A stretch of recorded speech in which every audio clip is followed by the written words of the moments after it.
Oh man. Oh, this isn't even one of the big ones. Check this out. This is a pool. Come on. She's already, whoa. Good news is she's looking at the cameraman. Okay, if you like big snakes and big snake morphs, get ready, because guess what? We got big snakes and big snake morphs. What we're gonna do is we're gonna actually take each one of these out and describe the morph to you. Well, you know the answers? Okay, the first one right here is a anthrax tiger platinum. And maybe, you know what? This is actually a sunfire anthrax platinum tiger. And the cool part about that is it's the first one in the world. So when this was a little baby, this was the only one of these ever born in captivity. Now, of course, there's a lot more because her and other ones have made it all happen. Her brother made a whole bunch of other new morphs. Let's see if I can get her out. Oh man. Oh, this isn't even one of the big ones. So look and see that tail? That tail being patternless is one of the things that proves it's what it is. But of course, we bred it and proved to be a sunfire platinum tiger. So, whoa, come on, girl. Where are you going? Let's let her crawl out, see how long she is. I think she's probably about 17 feet. I don't know, but she's a beautiful snake. Look at that pattern up close. Look at that. Oh yeah, absolutely awesome. I could get over here quick enough.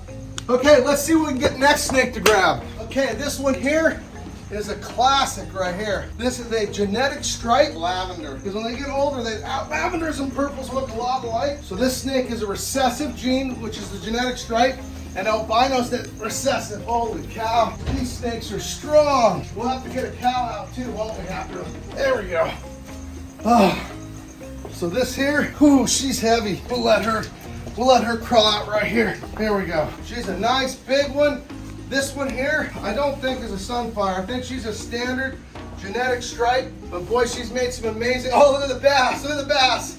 Look at that, they're having a moment. So anyway, this girl's produced a lot of world's first. Because she's a double recessive, she works with anything that's codominant.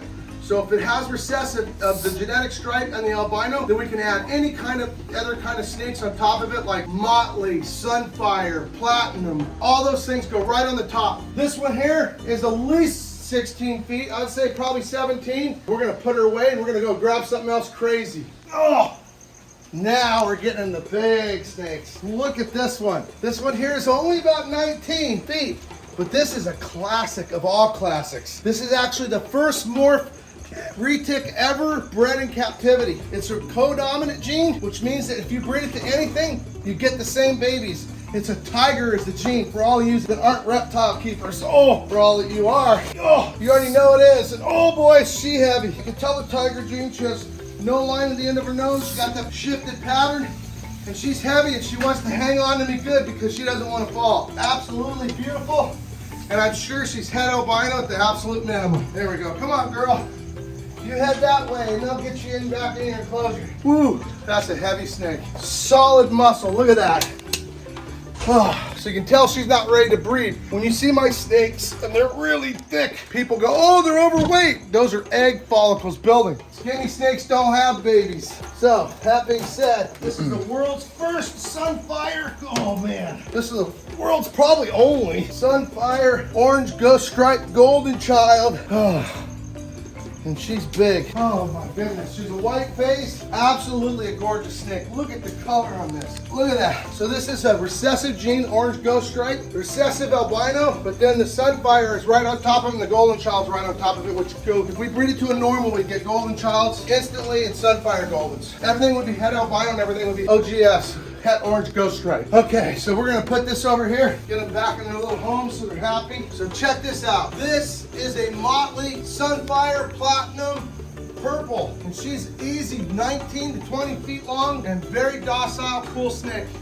Most people think retics are very mean. And you can see that she's not ready to breed. She doesn't have any body weight to speak of. She's just normal, solid snake. Looks really good. Come on, girl. There we go. So check this out. This is a cool view of her. Shows how solid she is. Look at the muscles. Just flexing the whole way. Holy cow. Got a little food left down there, but I don't think she's ready to lay eggs at all. No, we're gonna have to give her some extra meals. Get some weight on there because they go off food for 5 months during the breeding season. Holy moly. Look at that snake. Beautiful. I really enjoy the motley gene. I love the albino. I love purple. I love platinum and I like sunfire. And there it is, an all-one snake. Now this is actually one of my favorites. This is actually what we call clown, and the clown is really just a name that I put on him. Oh.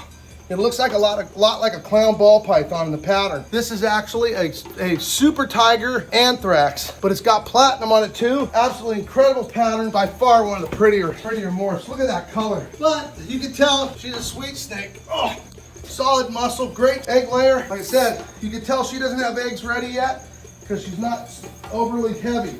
So if she was real heavy on the back end, that she was getting close to that cycle. She looks a little bit like she's getting ready to. Oh, well, let's go ahead and get a good view of her. Look at that color. Heck yeah, absolutely amazing coloration. Oh, and a strong girl. Oh. Retics are actually boreal. Most people don't really realize that because they're such big bodied. People go, oh, those snakes are too fat and they can't do anything. This one's up, literally climbing right now. You come right over here, look, that's its head right there, and there's his body. So that's a 19-foot retic, maybe 20 actually, and she's completely suspended in the air because that's where she wanted to be. So right here's her tail. I don't know if I can get her out and show you how big she really is. Now this one has some eggs starting to form. So it's amazing she would crawl all the way up on top like that, but I think they're more durable than anybody could imagine. Holy cow, look at how big she is. She's heavy. I have much bigger retics. I actually am lucky enough to have had a Guinness Book World Record, and we're gonna probably register another one that I sold, probably a Guinness Book World Record, Abu Dhabi Aquarium, and I got an albino that's the biggest albino in the world. She's clinged on here so strong. They have so much strength. Come on, girl. She's probably a little worried she's gonna fall. See if I can get her fed to go out a little bit. Oh, whoa, man. That threw me around like a shiny shock absorber. So she's about 19 now that I got her down. Oh, not quite as big as I thought she was because I thought she was a different one. Now this one's closer to having egg follicles starting in her. I can see the weight in her. She's not a little one. She's a big, beautiful girl. Look at that. So I'm wrong. She's almost 20 feet, 19 feet. Absolutely gorgeous. Purple platinum, and she's one of the early ones, not the first one in the world. We did not make the first purple platinums in the world. Okay, now let's see if we can get her back. I have to make a wide turn because she's a wide one. Okay, there we go. Look at that. Holy moly. Wish I was exaggerating. She's got a lot of traction. That's why a big snake like this can climb really tall in a tree. She can go up a tree, around a tree, and crawl straight up a tree. It's pretty incredible. So I'm gonna put her away. Anyway, there's more in there. I think we're gonna have to make a couple more videos. Okay, what we got here is a jack-in-the-box. So what's gonna happen is when this comes off, her only motivation is to bite me because she's convinced that if she bites me, I'll leave. Look at that. She's like, whoa, she is really. This is about as grumpy as I've ever seen one. That was what I normally covered up with, but it wasn't working, so I got out the big one.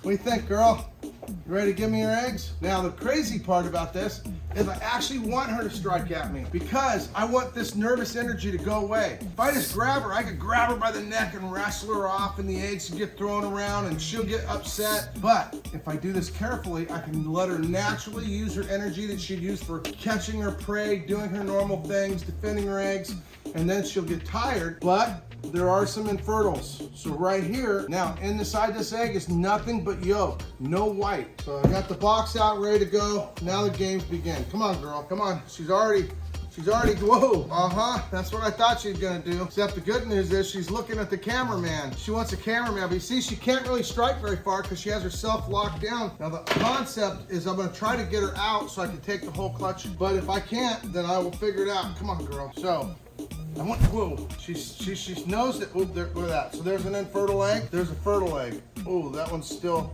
there's another infertile egg, but there's still a good amount of fertile eggs. So it's not bad clutch by any stretch of the imagination. Wow, so she's really surprising me so far. Ooh. Now, she's already starting to take the eggs apart by accident, which is, they're glued together. You're supposed to come at me and wear yourself out. Come on. There you go, girl. Come on, burn it up. Get that energy burnt so I can take them eggs away and get them in a safe incubator. Come on, come on. Whoa, come on. Now she can hit me from right there. She can catch me square in the face if I don't pay attention. So before I was working with a handicap. Whoa, come on, girl. I can tell she's already tired from pushing us. She has a little bit of bubble. Not rare after snake is like basically exercising, like you'd breathe hard. Oh boy, she's waiting. She's smart. She doesn't want to waste her energy on a semi-close, she wants to make sure that I can't get out of the way. Come on. Girl, just do it, okay? Just rock me if you can. Try, just so I can get you. Just rock it, whatever you gotta do so I can be done with this. Come on, I worked all day. You worked all day laying them eggs, trying to get the infertile ones out of the way. Because that way I just have that much less to work with. Remember, I'm gonna show you what's inside of one of those. She knows it also. Oh, whoa! Told you she could strike back farther now. Come on, come on. Whoa, come on, girl. Come on. Okay, yeah, you're definitely tired out, aren't you? So Mochino, there we go. Oh, I think I got her on the, thought about letting me do something here. This is not the best way to do it, but I'm using my coat as like a bulletproof vest. Come on, come on, come on, come on. I'm taking your eggs, girl, one way or the other. I just gotta get them safe. Okay, I gotta be careful because some of the eggs, I don't want them to drop. Okay, so there's one clump, there's two clumps. There you go, look at that. Whoa, yeah. That is what we're looking for, a beautiful set of eggs. There's only one infertile egg in that whole pile. The eggs have to remain in an upward position. So these rolled. So I gotta take these and put them back in an upright position. So I'm kind of confused because there's actually, these were actually at some point when we started flat like that. So if the eggs roll over, they do not survive. I really don't know the orientation of these eggs, but you see this one? It's got paper on the bottom. So I know where that one was because we put paper on the bottom for a reason. This one I have no idea, so I'm gonna go with the orientation I had. We're gonna figure out how many eggs she laid. She's in good shape. Oh man, she still wants me. She still wants me. Oh man. One thing I like about having a coat is the coat makes it safer, but it makes me a little bit more daring than I should be. Okay, I'm gonna just go for it. Usually they won't strike if they don't have a target. Oh. Oh. She's so strong that she's hanging out of the box. I can't get her off the box. Oh gosh. She literally held the whole box up. So, usually after they're off the eggs, they calm down a little bit. So we bred her to a Phantom Tiger Motley. So we're gonna have Mochino Tiger Phantom Motleys. So the crazy part is these snakes go off food for actually 5 months, sometimes 6. She's been off food already for approximately 3 months.